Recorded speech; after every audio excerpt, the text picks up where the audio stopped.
Part 47. Who the fuck did I marry? So, here's what happened. This was mid August. Um, went to work. Went to work as usual. It actually happened on a Friday. Had to look at the dates. It happened on a Friday. Went to work. Um, Still, he was calling me, texting me, messaging me that he was on his way. And so I was a bit on pins and needles all day. I was dreading going home, and that is a horrible feeling to dread to go home. So, um, he had called me and said that he was at the house in the driveway. I guess he had to use the restroom, so he decided to go to the Walmart up the street to go use the bathroom. I wasn't answering phone calls. I wasn't answering text messages. I simply called the police captain. I said, hey, he's saying that he's at the house. The police captain himself drove by the house, but I believe he drove by the house when Legion went to Walmart to use the bathroom. So the police captain was like, I don't see anyone there, but again, if when you get home, if he is there, do not engage, call us. Okay, no problem, because I got you on speed dial. So I go home. I'm on the phone with both my mother and my aunt on a three-way call. Um, they're both like, oh my God, what do we need to do? I drive into my subdivision. What he did not know was that he had backed into the driveway up against the garage. Normally, I park my car in the garage. But what he didn't know was that at the time I was driving a fleet car. So I wasn't even in my normal car. And I know that he was waiting to see my car, the Nissan Altima that he helped get, pull in to the subdivision and then pull in towards my townhome. That didn't happen. Because I'm in a different car, he didn't recognize it. So when I turned onto my street, as sure as it is hot in Georgia in the summer, that man was sitting in the driveway in his Ford Taurus. Okay? So I live not at the time not far from a cul-de-sac. So when you go straight down, you just turn around the cul-de-sac to come back up. So that's exactly what I did. I went to the corner, turned off so that I can see the house, but he would not have been able to see me. I went ahead and called 911. I was very calm, told them exactly what the captain had told me to say. I was like, my name is, the address is, I need police here because my ex-husband is here. He is not supposed to be here. And I feel as though I am in danger. She said, okay. She, again, regular phone call. She said, we're dispatching police to your home.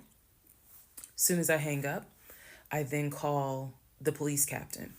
He immediately answers the phone. He says, we just got the call. I'm sending 4 officers your way. Okay, good. Get off the phone, call my mom and my aunt back because they were both like, call us back. Call them back on three-way. I continue to sit there until I see 4 officers, 4 cars pull in and stop just in front of my house. So then I ease up. He gets out the car, I guess, trying to see what's going on. I explain to the officer that walks to my window, I say, this is what's going on. So I was trying to sound extra law enforcement smart. I was like, check him through GCIC. You're going to find that he has a warrant out for his arrest for violation of probation.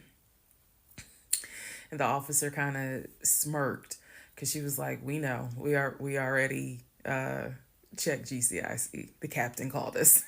So I was like, okay.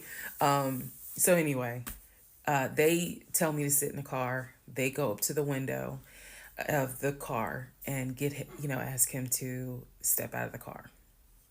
He does. When he stepped out the car,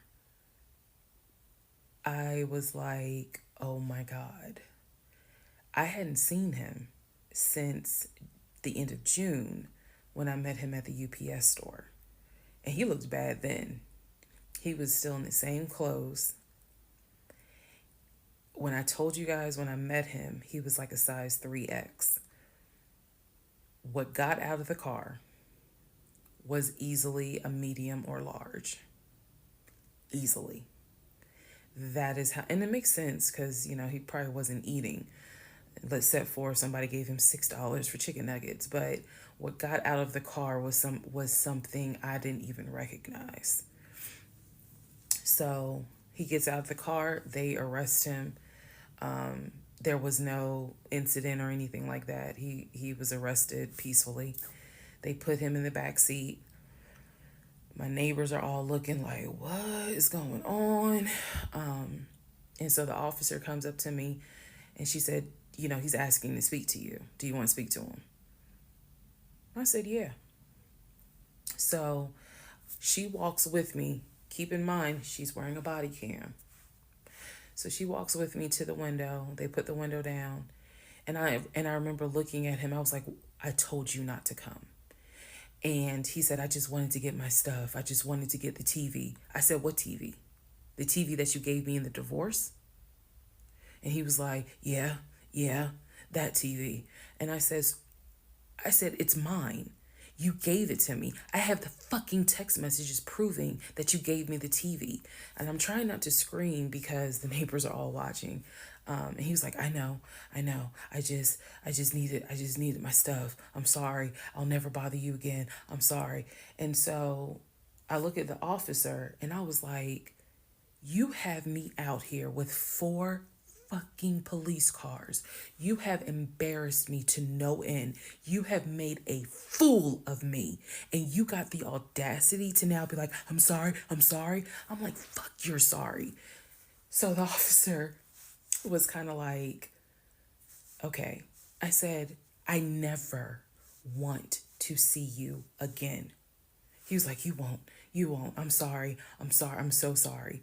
So I walk off. The officer is like going through the stuff that was in his wallet. They took it out and put it on the roof of the car.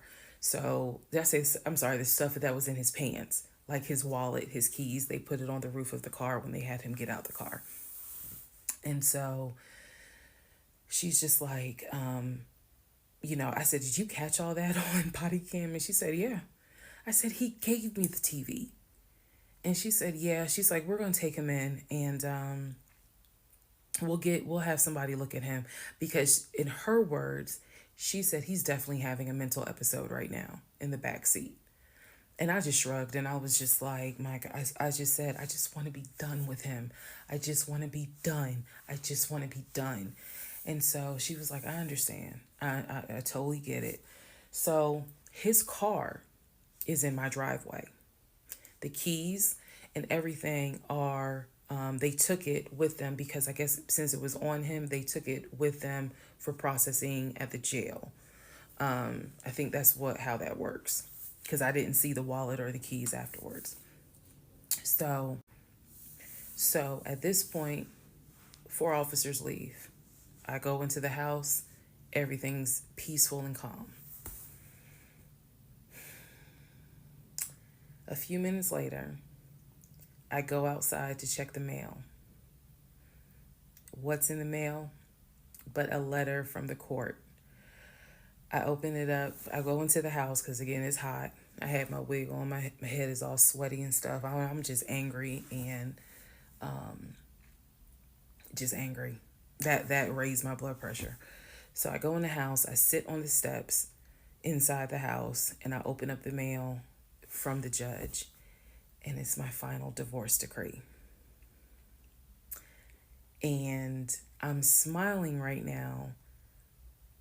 But y'all, when I got that divorce decree sitting on the stairs, I broke down into ugly Oprah tears. I broke down. It was as if a year worth of weight came off of me. I broke down, and I mean, I wailed. I broke down. I broke down so bad. Next part.